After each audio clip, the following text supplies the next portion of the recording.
Hello and welcome to the home of the Ghost Owl, and we're going to do some Warhammer the Old World content. We have had a few days break from the content. That is mainly because a combination of travelling with work and also vacation with family. Unfortunately, it's just that time of year. It makes it pretty difficult. I am working on a Bretonnian faction focus series that should be out over the next couple of weeks. So yes, there would be a little bit breaking content, and a lot of the video game content you see is all pre-recorded stuff from a while ago. So believe me, I am continuing to do Warhammer the Old World. The news as it comes, though, the news obviously compared to Age of Sigmar and Warhammer 40k is significantly less, but the faction focus stuff is continuing, as well as in my own time I am currently working on painting up some sepulchral stalkers and building some magnetic movement trays, as well as experimenting with the Army Painter Speed Paint 2.0 and Fanatic paints. Before I was specifically painting using Citadel colours, and now I'm kind of broadening my palette. I do like the Army Painter stuff, not for all colours and not for every type of paint, but I am actually really enjoying the Army Painter Speed Paint.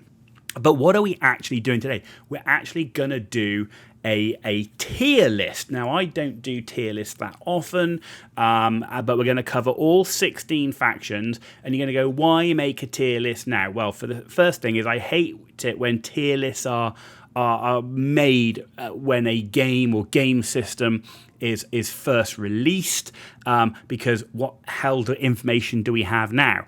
Now, the game has been out a few months, and so why now? Well, the reason why now is I now have actually played with or against every single faction.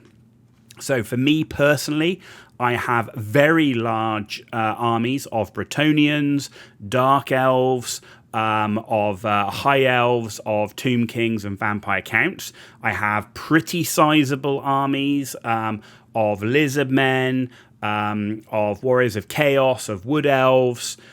So the only factions I physically don't own at least a 1,500 point army of are the Beastmen, the Chaos Dwarfs, the Demons, and the Ogre Kingdoms. But I now have played against all of those factions. Now, some of the factions I have played with or against more than others. So in terms of factions, I have the least amount of experience playing with or against. That is the Chaos Dwarves and the Ogre Kingdoms. So this is both my experience and the experience of my friends who I've spoken to about how they feel about either playing with or playing against a particular faction. It's just very hard to find Chaos Dwarf players. Those that I do have information of, there's obviously a lot of counts as stuff in there. And also the same with the Ogre Kingdoms. There just doesn't seem to be that many people, certainly within my circle of people, using them. So, without further ado, we're gonna put this tier list together. Like I say, this is based upon personal experience of myself and my sort of gaming circle, if you like, of friends. So we've got multiple skill levels. This isn't only meta competitive list versus the best meta competitive list. It's more of a whole book sort of tier approach, because it allows people to take various different army lists. It allows, as I say, for different skill levels. And I think that's important because, it's all very well having one amazing list and that makes it perform very well at a particular tournament, and then an FAQ comes in and that list is no good. And what happens to the book? Does it suddenly drop massively in tiers? Also, being not purely based on competitive, I think it actually generally then applies to more people who are picking up a book and then using it. Right, enough of the preamble. Let's get down to my thoughts on where the factions stack up in terms of a tier. So we're doing this in alphabetical order, right? So that's how we're starting this. So Beastmen to start off with. So Beastmen Brayherds then, like I say, I haven't played with this army, but I've played against this army several times now. I really struggled against them. In fact, I had multiple losses against them with Dark Elves and High Elves. Did massively struggle against Beastmen. I got close with the Vampire Counts. That was a really close match. and victory over the Beastmen did come with Bretonnians. I did find the Gauls performing particularly well. The Vile Tide spell doing actually more damage than you initially think. That 5d6 strength 1 hits. For me, Beastmen are... I was thinking about, are they an A tier army? But they're kind of, for me, I kind of like want to put them at sort of A plus. So I am actually going to put them in S tier because I do think Beastmen are a really, really good faction. They're kind of, for me, of all of the factions I'm going to put in S tier, they're kind of the ones that, for me, are somewhere between the A and the S. But I'm definitely putting them in the S tier. Next up, Bretonnia. Now, I've played actually quite a few games with Bretonnia. And do you know what? I'm loving this faction. I think this faction is exceptionally strong. The cavalry is working really well. There are some really crazy combos. You've got you can run a Duke with the Monster Hunter, with the enchanted item. What is it? The Falcon Horn. So you can basically stop enemy units using the fly rule. Overall, I just think there are so many good things with the Bretonnians. I often do like to make use of the prey. The ward save, is particularly useful. You're counting on the heavy armor of your cavalry, and say that ward save is particularly nice. For me, Bretonnians have performed probably the best of all the factions I've personally been playing with. So I have done the best personally with Bretonnians, and speaking to my sort of gaming circle, when people are facing Bretonnians, I kind of think this is going to be a tough match, right? So Bretonnians, for me, definitely an S tier army. So the next one is the Chaos Dwarves. Now, as I said, this is a difficult one because of the lack of information and data we have on them. Like I said, there's been a few games that have been played with and against them in my sort of gaming circle. I'd say a lot of it is based upon people using count as stuff. So the feedback I'm getting is they're a solid, strong army. They don't feel top tier. I think, overall, if you'd had a lot more data, would that push them up or down? Yes, absolutely. But so far, the feedback coming back is they're a strong performing faction. It's just we're not getting the variety of lists, the variety of units in the book. But I think so far, the feedback I'm getting definitely puts them as an A tier faction. Like I say, though, that is limited data. And what I really need is if anyone in the comments, let me know your thoughts on the Chaos Dwarves. Do you think that's too high? Or are you struggling as well to find games playing with or against Chaos Dwarves? Because that's certainly been my case. But the initial feedback for these guys is they're a strong faction, but they're not S tier. Okay, next up is the Demons. Okay, so the Demons here. For me, they're C tier. Absolutely C tier. They're just okay. I don't find them particularly dominant in any games I've played. I haven't really struggled playing against them.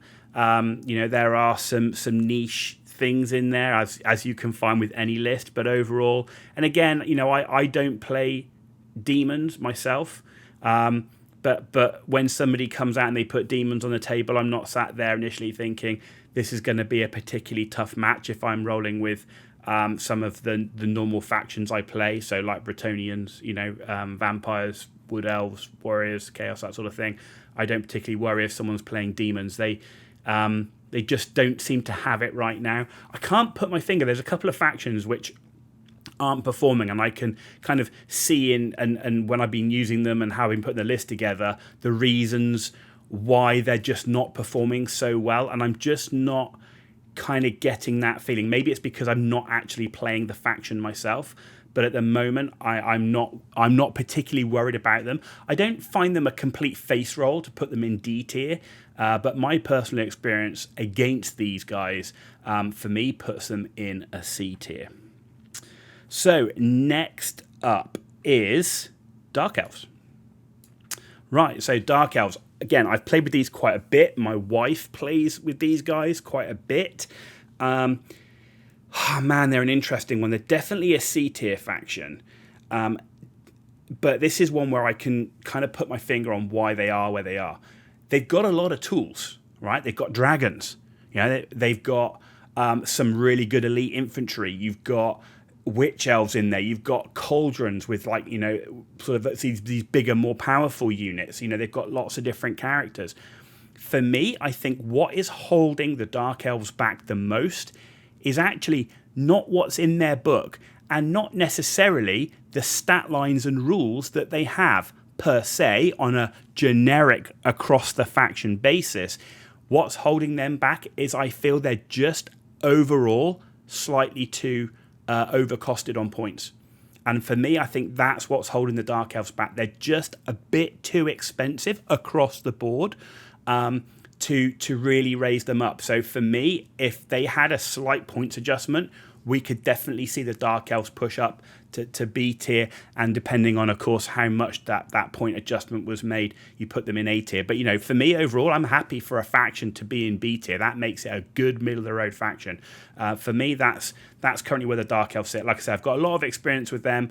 As it currently stands, like the demons, when I've been playing against my wife's army, and say we've got lots of different models to choose from, when I've been playing against others, and when I've been playing with them, you know, for me, they're just clearly C tier. They're just okay. You can have fun with them. They can do some reasonable stuff on the tabletop, but like I say, that points costing just seems to hold them back about what they can actually put down on the table, and limits them too much. So that's where the Dark Elves are sitting. So next up is the Dwarves.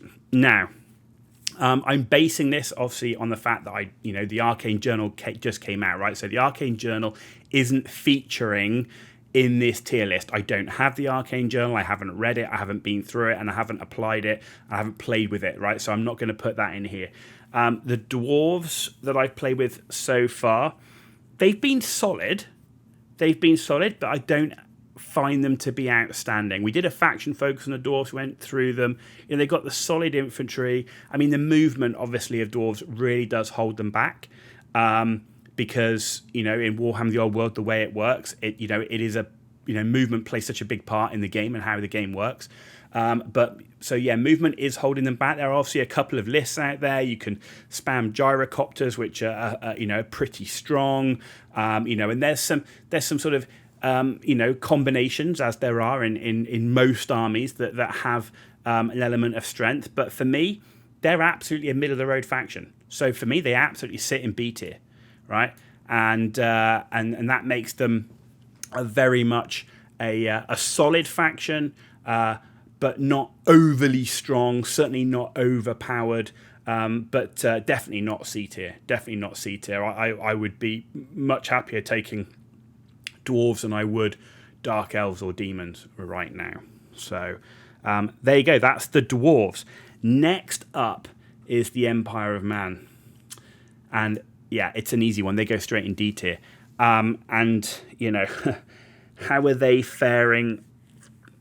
For me, they're very close to being my least favourite army currently in the old world in terms of their performance, right? I actually like the Empire aesthetic. For those that watch my Total Warhammer stuff, you know I love playing Elspeth and Karlfrans and things like that. I like the theming of the Empire army. We just did a faction focus on the Empire. You'll see a couple of my sample army lists. I do like to run like a double mage. I do like to mess around with detachments and handgunners and put some gunline stuff, and we'll go with another list with sort of a more heavy cavalry focused, and indeed the more cavalry focused army with some artillery support actually did probably the best, but overall it's not been good. So for me, if there's an army that needs the help the most, it's the Empire right now. You could argue there's a couple of others that fit in that slot, but Empire for me, definitely D tier, definitely not performing as I would want it to, and I definitely think there's room for significant improvement in the Empire. Okay, next up then is the High Elves. So the High Elves then, I mean, they're a little bit like the Dark Elves. They kind of mirror them a bit, by their very nature. They got dragons, they got plenty of magic, they've got shooting, they've got various types of elite infantry, they've got cavalry, with actually 3 types. They've got the missile cavalry, obviously they've got the silver helms, you've got dragon princes. Again, I've got quite a few High Elves. I've used them quite a bit. So again, like the Dark Elves, I'd say I've got a pretty decent feel personally how they play and the feedback from others, how they feel against playing with them. And they seem to do a little bit better than the Dark Elves. Maybe they're just slightly better points costed. I still think there is a slight points issue with them, but maybe not as much. But the High Elves, for me, definitely performing better. Dragons, as we know, they can do pretty good things on the tabletop. But I do think there are other tools in there. And I think, like the Dark Elves, they do have that variety in there of tools to make a pretty good rounded army list for against all comers, as well as just going down the sort of the dragon route. But yeah, overall for me, the High Elves doing better than the Dark Elves, but they're still not ultra powerful in my mind. That puts them very much in line with the Dwarves. I'm sure the Dwarves will love that, being right next to them, but very much puts them in B tier. And as I said, very happy for any faction to be in B tier. Right, next up is the Lizardmen. So, Lizardmen is certainly not one of my biggest armies. I haven't played them as much as I've played things like the Elves and Bretonnians, Tomb Kings, Vampire Counts, example. But I have played a few games with them. I am quite heavy in terms of my army in a sort of a monster mash environment. I do have quite a lot of things like, I like to run the Troglodon, Carnosaur, and things like that. I kind of feel like the Slann is overcosted for what he does, and I think that kind of holds the army back a bit. The monsters do pretty well overall, I found. So actually, a monster-heavy army seems to do reasonably well. And Lizardmen themselves, Saurus warriors, they're a stable, anvil unit, Temple Guard in there as well. For me, Lizardmen sitting in the middle of the road. I don't have as many games with them, but the feedback I get from others is, you could put them on a par with Dwarves and High Elves. So, that absolutely puts them in a B tier.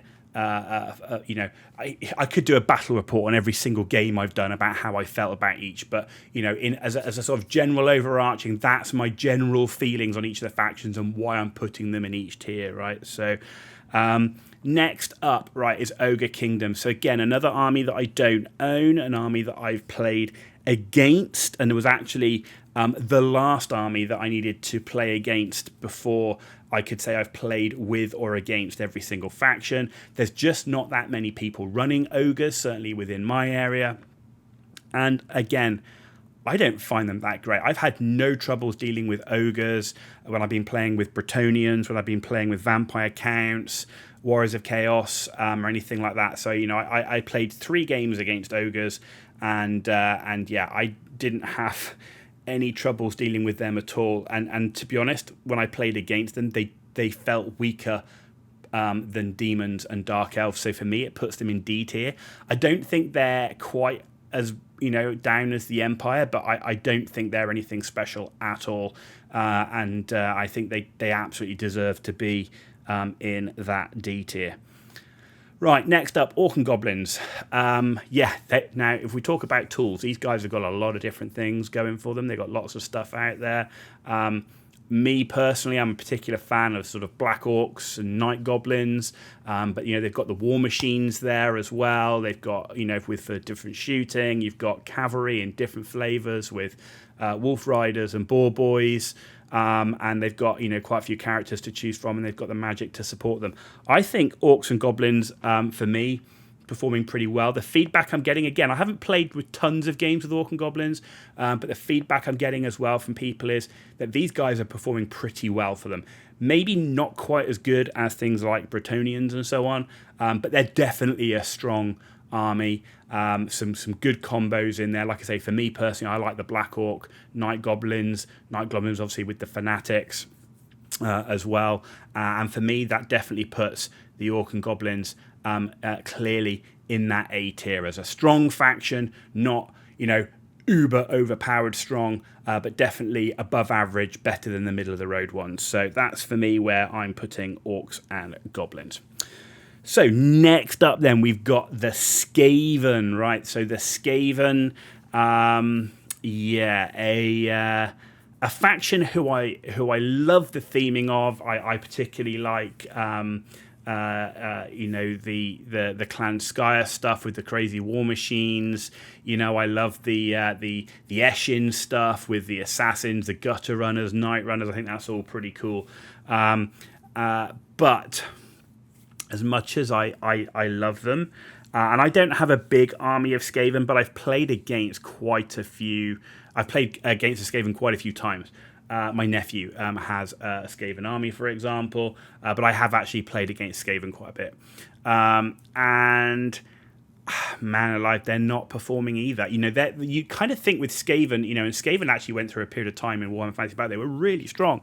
I really kind of feel they are struggling massively. Again, I don't feel any issues when I'm sat there, going up against Skaven. The few times I've played Skaven myself, again, I've got kind of a limited roster of what I can take, but overall, I just haven't found them to be strong at all. And actually, playing against my wife's Dark Elves, the Dark Elves pretty much overran them quite well. So in this particular case, Skaven, and I'm really sorry to say it because I think they're a great faction, actually sitting in the D tier, which is a real shame. Right, though, after Skaven, we've got the Tomb Kings. Now then, so Tomb Kings, I've got a lot of Tomb Kings. I have quite a lot of skeletons. I got plenty of chariots. I do have Cetra. So I've had a chance to play with quite a few things. I find the big construct stuff works pretty well. I do like the Necro Sphinx and the War Sphinx. They seem to do quite well for me overall. I've had some good results with them. And I've had some good results actually with chariots. But overall, they're not super strong. I think there are some very specific combos. I know some people have played against them where they would say they're actually a strong army. For me, they're kind of like middle of the road. So this is one a bit like the Beastmen, where the Beastmen were kind of like A+. For me, the Tomb Kings are kind of in this bracket here. They could be in the B tier, they could be in the A tier. For my personal experience, I'm going to put them in B tier because I think actually that's where they fit as an overall faction. But I definitely think there are some cases and some people could easily argue for them to go in the A tier. But that's where I'm putting them in to say this is based upon my own experience, some of the feedback I've got. But overall, that sits them very much in the B tier. Right, next up is going to be the Vampire Counts. Now, Vampire Counts is probably the largest army I own in terms of points. I got a lot of Vampire Counts. I love Vampire Counts. I've been playing Undead since it was Undead, before it got split into Vampire Counts and Tomb Kings. So I got a lot of stuff. And these guys have been doing really well for me. Really, really well. I mean, when you start going, and people have talked about it, the Scream list, there's just some great stuff you can do with Vampire Counts. I was quite surprised, especially them being a legacy or legendary faction, if you want to give them a nice name. But essentially, as a faction that's not core, I was surprised at how well they'd done for me. I really like the Vampire Counts. They are doing so well for me. They are performing against all the other armies I've played against. I think I've lost maybe 2 games with Vampire Counts out of all the games I've played, and actually the Vampire Counts represent probably the most games I've played, or at least joint with Bretonians. So for me, without a doubt, Vampire Counts sit in S tier. I think they're great. They got lots of different tools in there as well. On top of the Scream list, there's a lot of other things you can do with them. You can go big on monsters with zombie dragons and terrorgeists, and you can go with the big heavy chariots in Coven Thrones and Mortis engines. You've got the Black Coach in there. They've just got so many different things that you can go in there that seem to do pretty well. And skeletons are skeletons. They're always going to be poor infantry, but the way they work, actually, I think, it only benefits them. So for me, Vampire Counts definitely an S tier faction. Okay, we've got 2 factions left. Next up is the Warriors of Chaos. Now, Warriors of Chaos, I mean, they've always, I think pretty much through nearly every edition of Warhammer, have been a solid faction.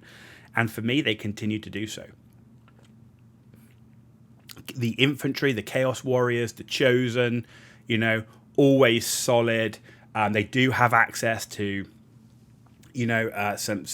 some more scary units out there. But overall, I mean, it's what really for me is they got solid cavalry, solid infantry that just makes such a strong core. And overall, Warriors of Chaos, I think, are absolutely a strong faction. When I've played with them, they've done pretty reasonably well. I wouldn't say they're S tier. I absolutely wouldn't, compared to how well I've done with Bretonnians and Vampire Counts, particularly. But they're definitely a strong faction for me. If I look at Dwarves, Lizardmen, High Elves, they're definitely performing better than them out of my personal experience and certainly in my gaming circle as well. So for me, Warriors of Chaos, definitely an A tier faction. So now coming on to the last faction, which is the Wood Elves. Now, the Wood Elves, they're a shooting army, and I don't feel like this is a particularly nice addition for shooting overall, but man, the Wood Elves doing really well for me. I've got the Forest Dragon. I use the Naestra and Arahan Sisters of Twilight one, the metal one. But it's not just about the dragon. The shooting, the ability to choose your different types of arrows, depending on what you're going for. You've got those arcane bodkins, for example, which are quite nice. They just have a lot of tools. You can go big with your monsters and go into tree men.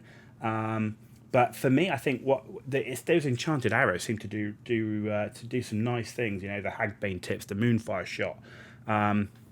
They've got the cavalry in the Wild Riders and the Sisters of the Thorn. So yeah, overall, I like them. I think their core infantry is solid, and they've just been performing really, really well. And again, I think if I look at them against what else we've got on there, whether it's Bretonnians and Vampire Counts, whether I put it Warriors of Chaos, for me, the Wood Elves have been performing better than the Warriors of Chaos. They have been performing maybe not quite as good for me as the Vampire Counts and Bretonnians, but I definitely feel like they're not far off. And for me, I think that puts the Wood Elves very much in the S tier. So there we go, ladies and gentlemen. That is all 16 factions. The core factions, the legacy factions. We've used the Total Warhammer 3 symbols for factions because I think that's they're much clearer of what they are than using. I tried to use little images and it just didn't work. So these symbols actually for Total Warhammer 3 are pretty clear. But hopefully this was interesting for you. I say this is very much based on me playing with and against factions, speaking to my friends who have played with and against factions. This is in a non-competitive environment, so we've got varied lists. So when we're looking at this is a whole faction approach and a whole faction look. But we are looking at performance, right, as specifically. If you found this useful, please let me know. Give me a thumbs up. And if you didn't, give it a thumbs down. Let me know why in the comments down below. But don't give me a like if you don't agree. If you like the video and the principle of the video, give it a like. But let me know in the comments what you think about the tier list. Tier lists are always contentious. There's always going to be discussion, right? Because everyone has different experiences. This is a tier list based on my experience. I'd be really interested to know what your guys' experience is on playing these factions, how you feel. If you're playing Empire, does that bother you? If you're playing against Bretonnia, are you sat there going, holy crap, this is going to be a really tough fight? Please let me know in the comments down below, and we can have a really good discussion about where these factions sit overall. Because, if all the factions get closer together in power, the weaker ones get buffed, the stronger ones get nerfed, makes for a more balanced and fun game for everybody, right? So, yeah, please let me know. As I said, content is still coming.